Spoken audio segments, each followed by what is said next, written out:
जय हिंद मेरे सभी प्यारे छात्रों आज की इस वीडियो में आप लोगों को बताने वाला हूँ 2026 10 साइंस वीवीआई क्वेश्चन एनसीईआरटी सभी बोर्ड के लिए।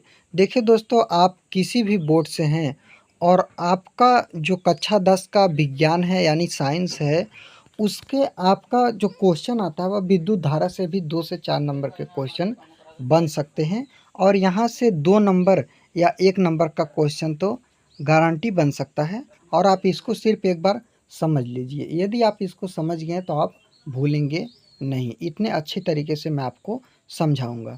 तो चलिए जान लेते हैं। जैसे देखिए, आपको क्या करना है, ऐसे ब्लैक से हाईलाइट कर देना है ऐसे, ताकि पता लगे कि यहाँ पर विद्युत धारा के बारे में कोई जानकारी दी गई है या यहाँ पर इसके बारे में लिखा जा रहा है।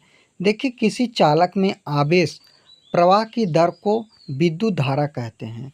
कोई भी चालक हो, जैसे मान लीजिए एक तार है, यह मान लीजिए तार है। अब इस तार में जैसे मान लीजिए यह कोई तार बना है। अब तार बनने के बाद अब देखिए यह एक तार गया है। अब ये तार गया है, तार में जैसे मान लीजिए किसी चालक में आवे, इसी तार को क्या कहा गया? चालक कहा गया। क्या कहा गया? चालक कहा गया। इसी तार को चालक कहा गया। अब इसी तार में यानी इसी चालक में जो भी आवेश प्रवाह होगा, उसी को हम आवेश प्रवाह होगा, और आवेश प्रवाह होने में जो भी समय लगता है, टाइम लगता है, उसी को विद्युत धारा कहते हैं। अब देखिए, इसे आई से प्रदर्शित, जो विद्युत धारा होता है इसे आई से प्रदर्शित करते हैं। इसका जो मात्रक होता है वह एम्पियर। जैसे मान लीजिए पूछ लिया कि विद्युत धारा का मात्रक है तो आई है, या आई किसका मात्रक है तो विद्युत धारा का मात्रक है। सॉरी, मात्रक नहीं। जैसे मान लीजिए पूछा जाए कि विद्युत धारा है तो विद्युत धारा इसमें क्या है? आई है। या विद्युत धारा को किससे प्रदर्शित करते हैं? आई से प्रदर्शित। पूछ लेगा कि मात्रक कि विद्युत धारा का मात्रक क्या है तो एम्पियर है। पूछेगा कि एम्पियर किसका मात्रक है तो विद्युत धारा का मात्रक है। तो क्वेश्चन किसी भी तरह से एग्जामिनर पूछ सकते हैं।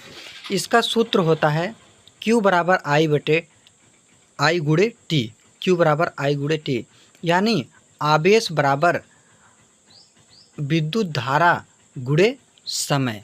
तो जब क्वेश्चन आएगा तो आप क्वेश्चन को केवल आप सूत्र को याद रखिएगा। क्वेश्चन आप आराम से जब पूरे चैप्टर को पढ़ेंगे तो आप हल कर ले जाएंगे। और एक सूत्र यहाँ पर भी आप लगा सकते हैं, आई बराबर, जैसे आप एक सूत्र लगा सकते हैं, आई बराबर Q बटे टी, यानी विद्युत धारा बराबर आवेश बटे में समय। अब यहाँ पर थोड़ा से एक चीज़ और आपके लिए आता है कि आखिर आवेश क्या होता है। जब हम सब चीज़ें जान गए तो हम जानेंगे क्यू में आवेश क्या होता है। देखिए, थोड़ा सा आवेश के बारे में आपको बता दूं। जैसे मान लीजिए, अभी मैं आपको समझा देता हूं थोड़ा से। अब देखिए, जैसे क्यू, जैसे मान लीजिए कोई भी पदार्थ है, कोई भी पदार्थ है। अब उस पदार्थ के कोई ना कोई गुण होता है। कोई पदार्थ होता है, कोई पदार्थ का गुण होता है। जिसे मान लीजिए कि कोई एक पदार्थ है, एक तार है, ये मान लीजिए एक पदार्थ है। अब इसके गुण, पदार्थ के गुण, अब जैसे मान लीजिए कि यह तार है, इसी तार का मान लीजिए एक तार है, इसको मैंने मान लीजिए तार को पदार्थ है। अब इसका गुण, इसका जो गुण होगा, इसी गुण के कारण इसका कोई ना कोई गुण होगा। अब उसी गुण के कारण मान लीजिए इसमें चुंबकत्व उत्पन्न हो गया, चुंबक का जैसा गुण आ गया। जैसे मान लीजिए कागज़ आपने लिया, बाल में रगड़ लिया तो चुंबकत्व का गुण आ जाता है। तो जो कोई भी पदार्थ होता है जिसमें जिसके गुण के कारण यदि उसमें चुंबकत्व उत्पन्न हो जा रहा है, तो उसी चुंबकत्व को हम एक तरह से क्या कहते हैं, उसी किसी पदार्थ का वह गुण, मतलब कोई भी पदार्थ का गुण है जिस गुण के कारण क्या हो रहा है, उसमें चुंबकत्व उत्पन्न हो जा रहा है, उसी को आवेश कहा जाता है। तो आप आवेश के बारे में भी समझ लिए। अब आप इसी तरह से दोनों सूत्र को, आप जो भी सूत्र मैंने आपको बताया आप लिख लीजिए, उसको समझ लीजिए। इसी तरह से आप अपने एक एक टॉपिक को कवर कर सकते हैं। और आपको किसी भी सब्जेक्ट पर इंपॉर्टेंट क्वेश्चन आंसर पर वीडियो चाहिए चैप्टर पर, तो आप कमेंट कीजिएगा, मैं आपको उस टॉपिक पर, उस चैप्टर पर वीडियो बनाकर दूंगा। तो दोस्तों, मिलते हैं कल की वीडियो में। 2026 की तैयारी आप अच्छे तरह से करते रहिए।